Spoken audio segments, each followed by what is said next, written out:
Malcolm X once said that education is the passport for the future, and tomorrow belongs for those who prepare for it today. But what if some passports are better than the others? Good day, guys. Welcome to my vlog. This is Pearl Joy Espesariton at your screen, and this video has been made as one of the requirements for my master's degree subject ED 209 Problem and Issues in Education under the supervision of our professor, Dr. Leslie M. Alquisa. So in this educational video, we're going to delve about the topic social divide. So you are going to learn what is social divide, what are some of the reasons for the social divide, and how the social divide affects education, and the recommendations and the solutions to address social divide. And as an addition for that, you're going to meet Ms. Maria Roxanne S. Pizarriton, who had experienced social divide, now highlighting the limited resources. So how does that limited resources impact the quality of education? What is social divide? Social divide is refers to the gap between different social groups in terms of their access to resources, opportunities, and power. So, this social divide isn't just about income level. So, although that's certainly a key factor. So, social divide is about the unequal access to resources, opportunities, and even basic uh, necessities that shapes people's lives. So it's about the feeling of being left behind or of living in a complete different reality than others. No? But here's the thing. I don't believe it has to be this way because at the end of the day, I believe everything happens for a reason. So there is three reasons behind the social divide. So we have the first one is the economic inequality. The wealthy have significantly more money and assets compared to the poor. So this affects their access to quality education.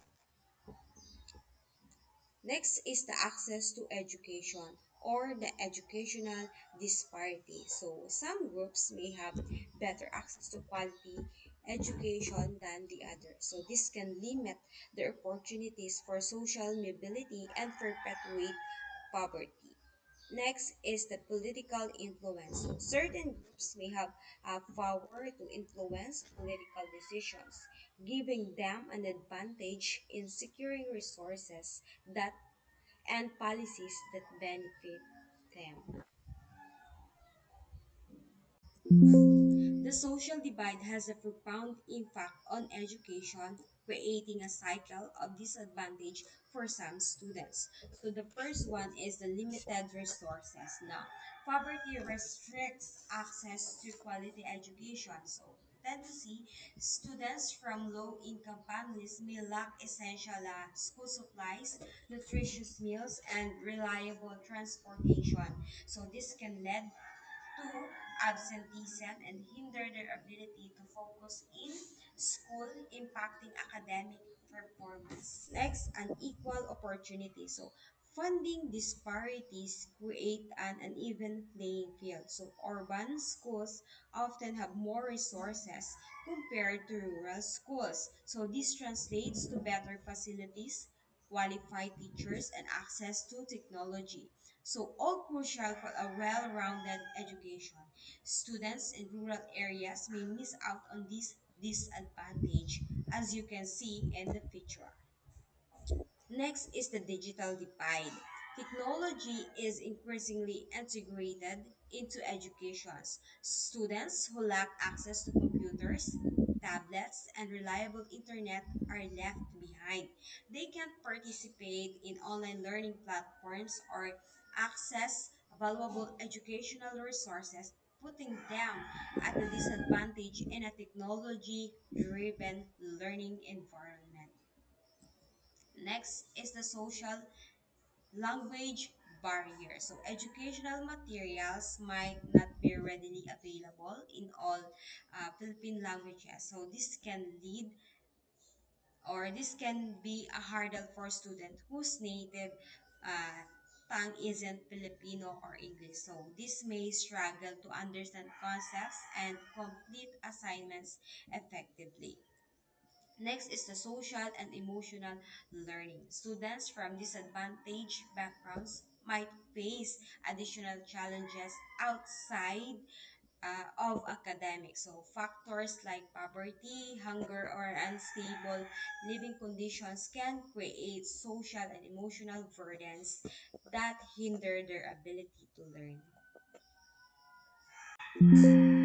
While the DepEd or the Department of Education in the Philippines hasn't issued a single overarching solution to address the social divide, they have implemented various programs and initiatives aimed at mitigating its effects on education. So, the first one is a scholarship program. So, DepEd various scholarship programs for underprivileged students. So, this program helps is the financial burden of education, allowing students from low-income families to access quality education. Next is the school feeding program. So recognize the impact of hunger in learning. So DepEd supports school feeding programs that provide nutritious meals to students. So this ensures students have the basic fuel, no, they need to focus and perform and in school. Next is the equipping schools. So DepEd strives to equip schools, particularly in rural areas, with better facilities and resources. Next is the mother tongue based multilingual education. So this program acknowledges the Philippines' linguistic diversity. So by allowing instruction in the student's native language during their early years, DepEd aims to reduce language barriers and ensure a smoother transition to Filipino and English later on. Next is tech integration with equity. So while acknowledging the digital divide, DepEd explores ways to integrate technology into education while considering limitations. So this might involve partnership with discounted student data plans or the use of offline learning resources alongside technology-based ones. So the last one is the focus on inclusive education. So DepEd promotes inclusive education practices that cater to students with disabilities or learning difficulties. So this ensures all students have access to quality education and chance to succeed regardless of their backgrounds or needs.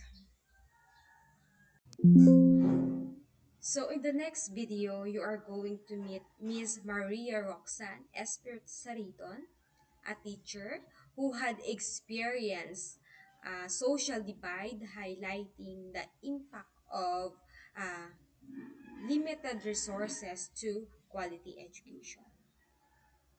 So, ma'am, at your school to where you are teaching, so have you noticed a difference in the resources available to your students compared to schools in wealthier areas? So it could be in a textbooks, class sizes. Can you give some, ma'am? So, in my experience, in my school, my teaching experience, there's definitely a significant difference in resources available to learners compared to schools in wealthier areas. So, firstly, there's a noticeable gap when it comes to textbooks and technology. So, schools in affluent areas often have access to new textbooks and high-quality technology like computers and tablets. Dun sa amin, sa school namin, hindi kami madaling maka-access sa iba't ibang what we call that, ah, ulit, ulit din.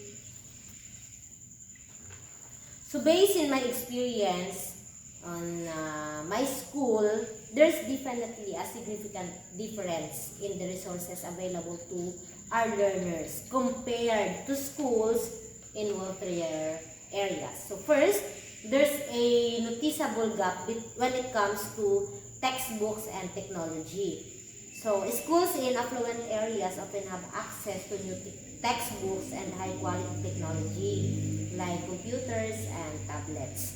So on the other hand, in our school, there's a shortage of textbooks and we don't have enough computers para maturuan yung mga bata kasi lalo na sa grade 5 and grade 6 no na kailangan na nila matuto kasi nga na nasa technology stage na tayo.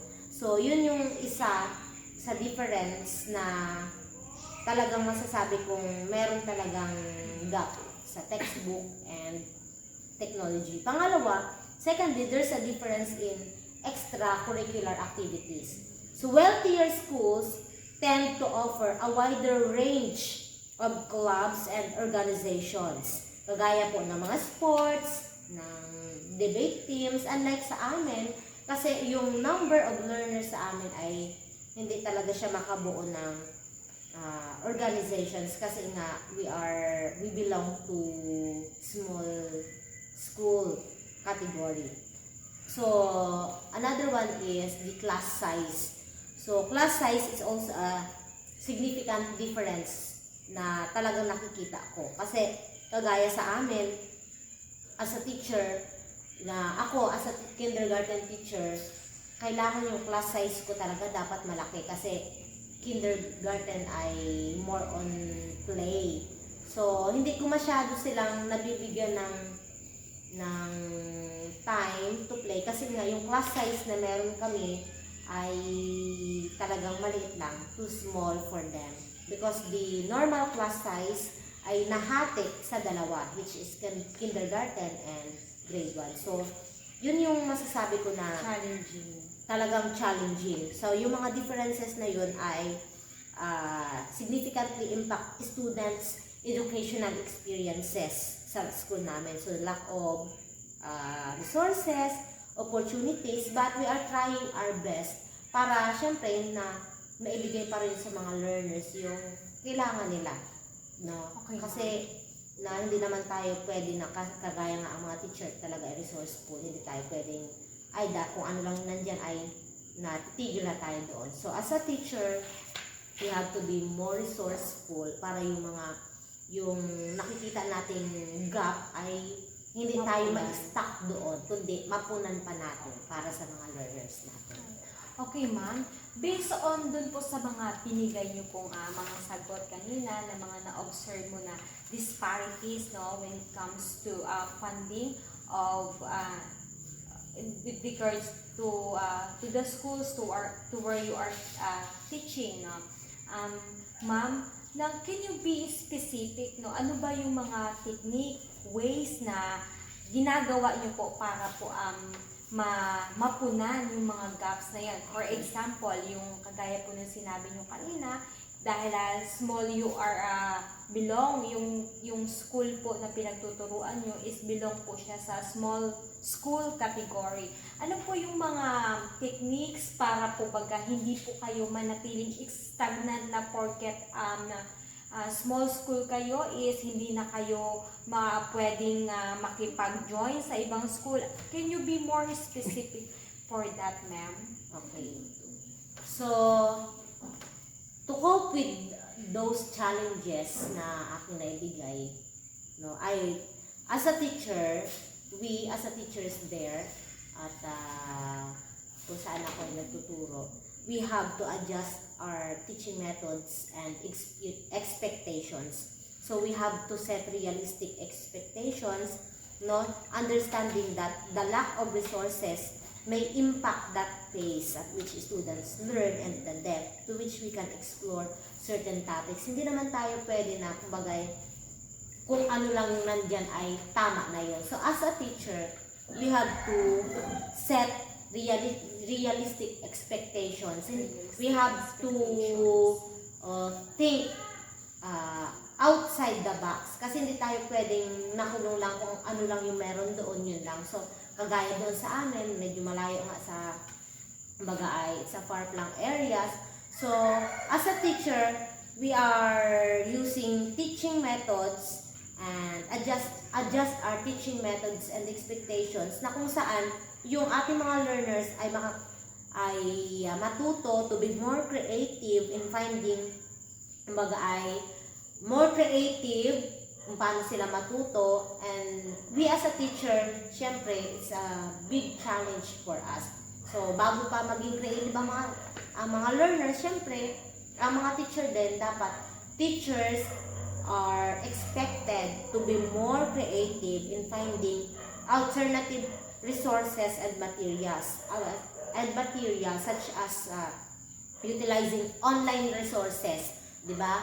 Kagaya sa amin, wala naman talagang internet doon. Bago pa talaga kami magpaliwanag sa mga guro, syempre, nakapag-research na tayo, itong mga bata, o ganun sa internet, kasi kagaya dun sa amin nga, far-flung area. So, creating my own teaching materials, syempre, as a kindergarten teacher, kailangan talaga yun. And incorporating more interactive and hands-on activities into lesson, especially sa kinder. So, more on hands-on activities sila.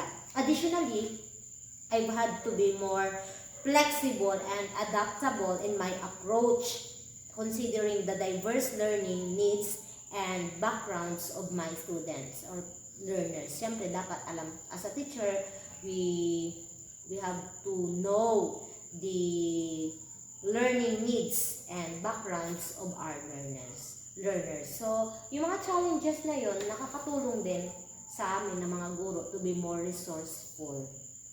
Ayan, talagang totoo pala talaga, ma'am, na kapag teacher ka, dapat you are capable na gawin o you are capable, adaptive ka sa lahat ng mga nangyayari hindi lang sa paligid, maging sa paaralan, hindi lang sa kung ano pa man, kailangan talaga natin maging flexible, no? So, ma'am, based on your experiences na lahat yan, nagkaroon ka ng mga realizations, nagkaroon ka ng mga learnings, no, reflection. So, how has witnessing this social divide, no? Kagaya po nun, yung disparities, yung gap, under po siya sa social divide. So, how does, based on the witnessing yung the disparities, no?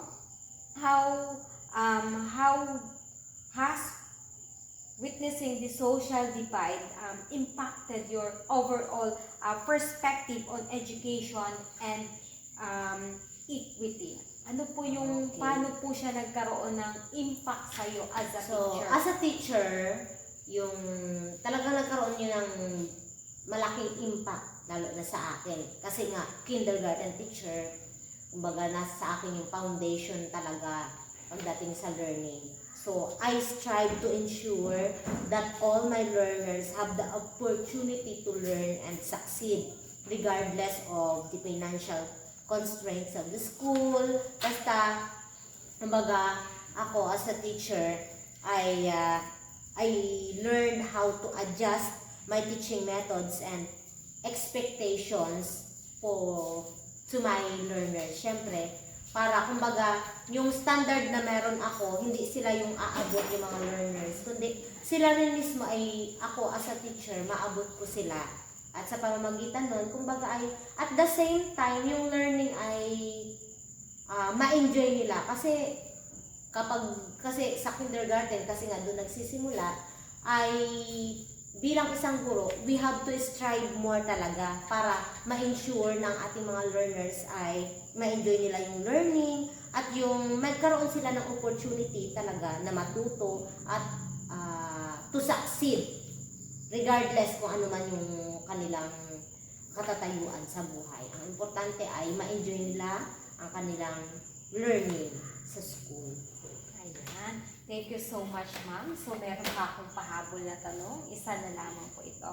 So, is there anything you'd like to share about the challenges and rewards of teaching in a school with limited resources? Ano po ba yung mga challenge and rewards for you na ikaw ay nakapagturo sa isang far-flung schools, no? So for me, the great reward that na kumbaga makuha natin ay kapag nakita natin yung learners natin talaga na natututo.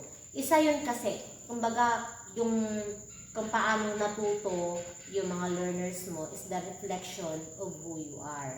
No, kasi talaga sa bilang isang guro, yun naman talaga yung reward natin sa ating sarili na makita natin yung learners natin natututo, kumbaga naiis yung burden sa ating mga puso. Kasi nakakalungkot naman na aalis sila sa atin na wala silang natuto. At hindi ako naniniwala na may mga guro na ganun. Kasi as a teacher talaga, ang great reward na meron kami, and you also, dahil alam ko naman magiging teacher ka din, ay yung mapatuto natin yung ating learners, no, sa habang sila ay nasa ating panahon ng pagtuturo. Yun talaga yung masasabi ko great reward.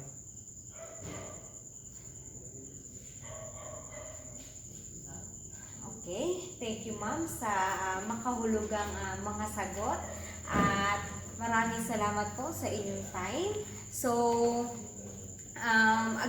once again, Miss Maria Roxanne Tesariton, and thank you ma'am for the opportunity sa lahat ng mga na-share mo sa amin.